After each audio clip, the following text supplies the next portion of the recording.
Kanchipuram వకుడా silks నాణ్యత మా ప్రాధాన్యత. మదీనాగూడ, మియాపూర్, హైదరాబాద్ లో త్వరలో శుభారంభం.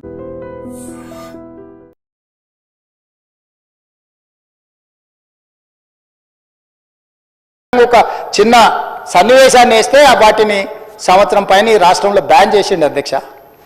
రవి ప్రకాశం జైల్లో పెట్టాను, కృష్ణ మాదిగని జైల్లో పెట్టాను, చాలామంది జర్నలిస్టులు. ఇవాళ జైలుకు పోయిన అమ్మాయి కూడా ఎస్సీ ఎస్టీ కేసులు ఆ రోజు ఎస్సీలను అవమానించింది, జైలుకు పోయి వచ్చిన అమ్మాయి. ఎవరు జర్నలిస్టు అని నేను అడగదలుచుకున్న అధ్యక్ష, జర్నలిస్టులని వేదిక మీద నుంచి ఐఎండ్పిఆర్ లేకపోతే డిఏవిపి ఆమోదించిన పత్రికలు, ప్రసార సాధనాలు, వాళ్ళు ఇచ్చే ఐడి కార్డులు ఉన్నోళ్ళు జర్నలిస్టులా? ఎవడు పడితే వాడు ఏదో ఒక ట్యూబ్ పెట్టుకొని మమ్మల్ని ఇష్ట రాజ్యంగా అధ్యక్ష. ప్రజా జీవితంలో ఉన్నాం కాబట్టి నిజంగా ఓపిక పడుతున్నాం అధ్యక్ష, రక్తం మరుగుతుంది. ఏంది భాష అది అధ్యక్ష?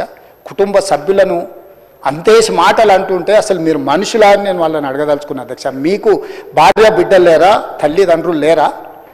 మీ అమ్మనో, నీ చెల్లినో, నీ భార్యనో ఈ రకంగా మాట్లాడితే నువ్వు ఇంతవా అని నేను అడుగుతున్నా. ట్విట్టర్లో పెట్టినోని, అరెస్టును ఖండించినోని. నా భార్య నా బిడ్డను తిడితే నాకు నొప్పి అవుతుంది, కానీ నీకు ఒక ఆడపిల్లను అవమానిస్తుంటే నీకు నొప్పి కాదా? ఏ సంస్కృతిలో ఉన్నారని నేను అడుగుతున్నా అధ్యక్ష. తోడుకలు తీస్తే అధ్యక్ష, ముఖ్యమంత్రిగా చెప్తున్న ఒక్కనొక్కని బట్టలు పదేసి రోడ్డు మీద తిప్పిస్తా అధ్యక్ష. రాజకీయాలు ప్రజా జీవితంలో ఉన్నది మేము. విమర్శించండి, విశ్లేషించండి, మా గురించి మాట్లాడండి. ఆడబిడ్డల గురించి, ఇంట్లో ఉన్న ఆడోళ్ళ గురించి మాట్లాడే సంస్కృతి ఎక్కడి నుంచి వచ్చింది అధ్యక్ష? తెలంగాణ సమాజం ఇదేనా? రజాకర్లకు, నిజాంలకు, భూస్వాములకు, పెత్తందారులకు వ్యతిరేకంగా పోరాటం చేసిన స్ఫూర్తి ఓ రామ్జీవ్ గోండే, కొమరం భీమ్, ఓ చాకలి ఐలమ్మ, ఈ ప్రాంతంలో దొడ్డి కుమరయ్య, ఓ సర్దార్ సర్వాయి పాపన్న గౌడు ప్రాతినిధ్యం వహించిన ప్రాంతం ఇది అధ్యక్ష. ఇది ఒక చైతన్యమైన ప్రాంతం. ఈ చైతన్యమైన ప్రాంతంలో ఎదిరించి నిలబడ్డాడు మునగాడు.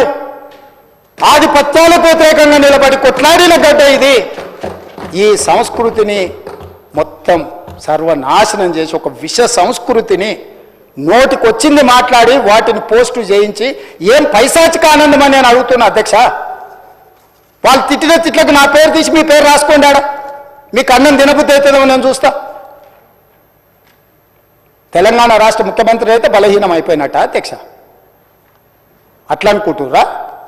ఓపిక పట్టిన అధ్యక్ష, నేను మర్యాదకుంటున్నా. మీకు ఎంతమంది ఉన్నారో తెలియదు, నాకు చికాకు వచ్చిందని తెలిస్తే లక్షలాది మంది పిల్లలు రోడ్డు మీదకి వచ్చి బట్టలిప్ప తీసుకొడతారు అధ్యక్ష, ఒక్కడినొక్కడిని.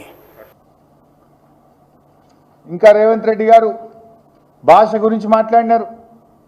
ఇవాళ ఆయన బూతులు, అసలు ఆ బూతులు వినడానికే ఒళ్ళు జల్లరిస్తుంది.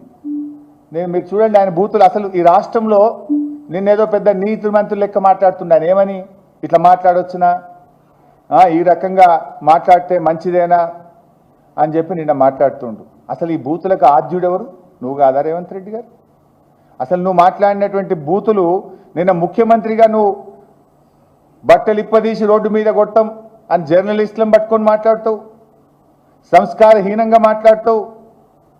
అసలు గతంలో రేవంత్ రెడ్డి గారు మాట్లాడిన భాష ఒక్కసారి చూసినాక నేను మాట్లాడతాను. ఆంజయ్ బాబు షార్ట్గా పెట్టు. ఈ సన్నాసి రండం అలాగే ఎర్ర గాల్చి పిల్లల మీద వాతలు పెడతాం. మీరు ఒక్కసారి చెప్పండి. నీ ముడ్డి మీద డ్రాయర్ కూడా ఉండదు, పీకడం మొదలు పెడితే బిడ్డ నడి బజార్లో ఉరి తీయాలన్నా, 100 మీటర్ల గోతి తీసి పాతి పెట్టాలన్నా, ఒక్కనొక్కని పండబెట్టి తొక్కి పేగులు తీసి మెడలేసుకొని ఊరేగుదాం బిడ్డ.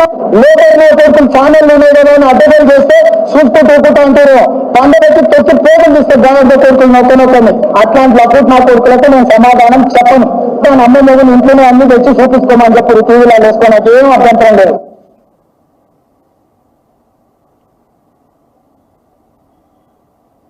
నెత్తి మీద కాలు పెట్టి తొక్కకపోతే గుండు కొట్టించుకుంటే నా కొడుకల్లారా రండి. అట్లనే తెలంగాణ ప్రజలు అడుగు పందుల్లా అయ్యో అరే సన్నాసుడా కార్యకర్తలు వాళ్ళు పట్టుకొని యాపచెట్టు కట్టేసి లాగుల పొందలించి కొంటారని చెప్పి బోర్ల పక్కన పండబెట్టి తొక్కుతాం. వేముల వీరేశాన్ని నల్గొండ క్లాక్ టవర్ దగ్గర బట్టలు పలిసి పిర్రలు వాళ్ళ దగ్గర కొడితే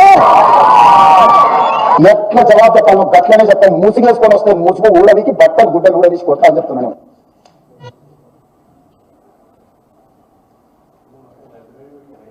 ఇంకా చాలున్నాయి. ఇంకా మా వాళ్ళు మరి 5 నిమిషాలు తయారు చేస్తే వద్దులే ఆ బూతులు ఉంటే ఇంకా ఇప్పటికే పిల్లలు చెడిపోతున్న రాష్ట్రంలో 1 నిమిషానికి కుదించమని చెప్పిన. ఈ వ్యాఖ్యలు విని విని సమాజం చెడిపోతుంది, వద్దు 1 నిమిషం చాలని చెప్పిన. అంటే నేను అనేది ఏంటంటే, రేవంత్ రెడ్డి గారు నీ భార్యాబిడ్డలా? ఎదుటి వాళ్ళకు భార్యాబిడ్డలు ఉండరా? ఎదుటి వాళ్ళకు అక్కా చెల్లెలు ఉండరా? ఎదుటి వాళ్ళ కుటుంబ సభ్యులు ఉండరా? నీ దాకా వస్తే కానీ నొప్పి తెలియదా నీకు? నువ్వు గతంలో కేసీఆర్ గారిని పట్టుకొని కాల్చిపారేయాలని మాట్లాడినావు, ప్రగతి భవన్ నువ్వు పేల్చివేయాలని మాట్లాడినావు. ఇక నీ బూతులు ఆ నోట్తో నేను చెప్పలేను, ఆ బూతులు మాట్లాడితే నా నాలుక ఖరాబ్ అవుతుంది. కానీ అంత పచ్చి బూతులు మాట్లాడినావు నువ్వు. కానీ నిన్నేమంటున్నావు, ఇట్లా అంటారా అట్లా. మరి అప్పుడు గతంలో నువ్వు అసలు బాడీ షేమింగ్కు బ్రాండ్ అంబాసిడర్ నువ్వు కదా. కేటీఆర్ గారు కుమారుడు మైనర్ అబ్బాయి, పాపం ఆయన చదువుకునే ఒక స్కూలుకు వెళ్ళే విద్యార్థి, ఆ బాబును ఆ పిల్లవాడిని పట్టుకొని కూడా నోటుకొచ్చినట్టు మాట్లాడినావు కదా. నా ఎత్తు పొడుగు గురించి కూడా అడ్డమైన కూతలు కూసినావు కదా నువ్వు. అసలు బాడీ షేమింగ్కు రాజకీయాల్లో అవకాశం ఉంటుందా? ఏం మాట్లాడుతావు నువ్వు? అసలు మనిషివా పశువువా నువ్వు? మనిషి అయితే అన్నం తినేటోడైతే ఇట్లా మాట్లాడింది నువ్వు, చెడగొట్టింది నువ్వు, రాజకీయాలను కలుషితం చేసింది నువ్వు, బూతులకు నిలయం చేసింది నువ్వు. ఏదో 100 ఎలుకలు తిన్న పిల్లట నేను శాకాహారిని అన్నట్టు బూతులకు బ్రాండ్ అంబాసిడర్ నువ్వు. ఇవాళ నీతి సూత్రాలు, నీతి వ్యాఖ్యలు నువ్వు వల్లిస్తే ఎట్లా రేవంత్ రెడ్డి గారు?